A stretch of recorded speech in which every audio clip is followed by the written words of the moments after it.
a lot happening in terms of in the speeches of the President of India or the Prime Minister about some of the things that ITC done, and also in terms of some of the international accolades which have come for the impact of the work which has been done. And I think we take a lot of humble pride in the fact that this model, which has been now on the ground for about 20 years, has been able to be scaled up to that level and has been able to do that kind of impact. But really stepping back and looking at why we did it and what was the model and how did we deliver it. This was about 17 odd years back when Mr. Devishwar took over as chairman of ITC, and we looked at the future as to how we are going to grow. We looked at some of the sustainability challenges of that time. And we saw that while this has been talked about quite a lot, that there's been significant growth in the world all across for quite some time. In the last 50 years, you've grown almost from $1 trillion to about $70 trillion. Of course, this has grown with a lot of iniquity, and this does not need to be spoken to an audience of this sort. Today, top 50, top 10% of households own about 85% of household assets, and the bottom 1% only, 50% own only about 1%. Now, this huge inequity and the kind of poverty that this has led to is something that obviously is a huge social challenge. It is a tragedy for some of the things that we've been looking about in India, and we try to find solutions to it. But at the same time, in terms of business, to some extent we've become immune to these numbers that we talk about. 1/3 of the world poor live in India, and you have many of them resident in rural India and so on and so forth. So as you become immune to this, you also see businesses on the other side, a new manifestation which is impacting you, when poverty, disillusionment, and that dissatisfaction is now showing up in terms of law and order problems, when you're seeing it in terms of social unrest, when you're seeing it in the form of terrorism, and when poverty is coming home to you with that disillusionment, now coming into your families where your parents, where your children are having to lose your lives in terms of in our day-to-day business operations. So that is when poverty actually means a different thing to business altogether than just the social challenge that all of us are trying to find reasons to. And then it becomes real and more personal to you. Also, the other issues as to if half of your children are going to be like this, how are we going to grow with those kind of numbers that we're talking about? So ITC at that point of time said that yes, business cannot succeed in societies that fail. And therefore, if business has to win, societies has to win as well. The second challenge that we looked at was everyone talks about the environmental challenges. Now you have 17% of the world's population and just about 1% of water and 4% of forest resources. Now there is no way that businesses can just talk about minimizing the damage on the environment anymore. We have to create far more resources. Now how do you create those kind of forests? How do you create those kind of water which is going to meet a solution to this? It is not the small things that I would create a small group of trees somewhere or some water somewhere and say that we've done a lot in the environment.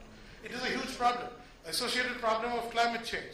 And as an agricultural company working in so many villages, we can tell you that climate change for us has happened. When we go from field to field, when we go from villages to village, you see what is happening there. This is very near Bhopal, for example, and I want you to hold this picture because there is something to it that I want to discuss in 2 minutes later. We were told in this area when I went there that our grandfather saw crops, and after that we have not seen.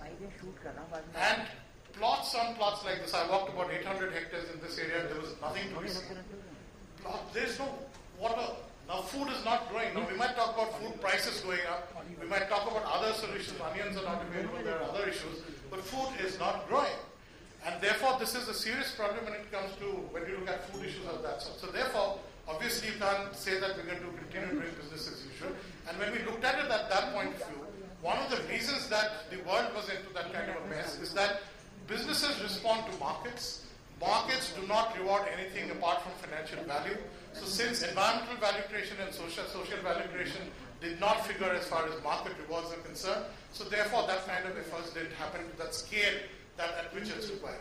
So when ITC redefined its own value creation, we said we are going to make the primary purpose of business not just shareholder value creation. We'll talk about societal value creation in a triple bottom line way and make sure that our business models, and I'm not talking about CSR models, we're talking about business models embed a very large amount of environmental and social value creation. And we were trying to see, therefore, how do you use the transformational capacity? As the minister said, not just use that 2% or just to look at it from a financial perspective. How do you do this? Now, we've done this for 20 years. I mean, we've talked about 5 years and 10 years and 20 years and so forth. But the point is, this is on the ground much before you even had a mandate or anything of that sort, but really looking at if transformational capacities of business can get you great markets, great products, great breakthrough, why can't we use the same thing to create societal value creation? And also, how do you leverage your value chains to be able to do that? So let me give an example. We are in the paperboard business. We are the largest in the paperboard business at this point of time. But about 15 years ago, we were going to close down this business. And the reason is we could not get pulp to scale it up. And government very rightly said that you cannot cut trees. Now the option given to us was, we have reduced import duty on pulp, so please import it from anywhere else and convert. ITC said we are not going to do this. By doing that, I was going to export livelihoods to other countries. And what happens to our farmers? So while corporates like us could not buy agricultural land, we did research in growing saplings. We said, how are we going to do things? Because India had 30 million hectares of wastelands. Tribals owned it. How do I give these saplings to tribals where nothing grows? Where do we make this disease resistant? How can it grow in 4 years instead of 7 years and still draw less water from the ground? And therefore, in our research facility, just to give an idea, it was not just a flash in the pan. We tested it out in our nurseries. 125 different types of clones were done. And then when we gave it to the tribals and you cleaned the areas and you created those forests, today after about 10, 12 years, you have huge forests, and I'm going to show you that. We use 1 out of every 8 standing trees, and there's a crop rotation happening all the time, so it's getting a source of livelihood. And also we do agroforestry, intercropping with agriculture and those forests. And today, if you look at the scale, these are areas now in Khammam district which are predominantly Naxal and Maoist areas. When we set up our plant, every day they used to threaten us that we're going to blow you apart, we're going to blow up your factories and so on and so forth. And today, after 12 years, I can humbly say that if you go and see the economic development there, where did that Maoism and Naxalism go away? And if you look at the forest which has been created in wastelands, today we are talking about 145,000 hectares. ITC does not own a single tree or 1 single inch of land. The land is with the tribals, and they can sell to my competitors. We have no contract with them. It is only the trust of working with them for 15 years that they know what we are doing. Now in this 15 years, in this year in fact, they've sold more to our competitors than to us. But doing business in this way, instead of just importing, meant that I have now been able to create 65 million percentages of employment. These are all audited numbers in this sustainability report. You've got a huge environment impact in terms of the green cover. That is what has made ITC carbon positive for 8 years now. And we've got a competitive source of hardwood pulp. 100% of hardwood pulp comes from here. Today with the rupee going where it is, and tomorrow just assume Indonesia or someone else says, I will not export wood pulp. What happens to Indian pulp and paper companies? Now you've created security and sustainability for your own company, and also for the communities around you, and also that. But if you had just imported and sold, which I can still do today, and not spend so much of managerial resources doing this, you would have employed only 600 people when you're doing now 65 million percentage of employment. So that's the kind of triple bottom line impact. And today, when progressive companies like Nokia buy your paper, all the Nokia boxes are mostly now packaged in ITC's paper, or our own stationery products like Classmate, or most of the products and packaging that you see in India. Every time someone is doing this packaging or buying our products, it's actually helping those tribals because you're expanding those kind of markets, you're expanding those kind of things that you do there. The second example, very quickly, is of ITC's e-Champal. This is talked about a lot. It's a Harvard Business School case study. Everyone talks about the IT part of this, that we brought IT to farmers, empowered them through knowledge and so on and so forth. But that was just the vehicle, if you like. A lot of work has happened because we're an agricultural company. The whole problem with a lot of consumer goods companies was that, this is a farmer, he has 5 rupees in his pocket, let me find out how I can do the fortune at the bottom of the pyramid. So I say, you can't buy the full bottle of shampoo, I'll sell you a sachet. You can't buy the full packet of biscuits, I'll give you 2 biscuits in 1 packet. And we said, that's not what we want to do. We want to make sure that his 5 rupees becomes 5,000. How do I empower him and raise his finances? That's what each of us tried to do. And therefore productivity. When you look at his backyard, what grows, and you go every part of India, a farmer in Tamil Nadu does not believe you if I do a PowerPoint presentation and say this is how it grows in Punjab. You need to show it to him in his backyard. This took us 10 years to do. And that is where, because we know where our wheat comes from. When you buy Ashirvad atta, it is a blend of 18 different attas, and the blend is done because the Delhi would have a roti which is different from South India. So you need to customize it to that. That is why today Ashirvad is 70% of the market in such a short time, because of the back end.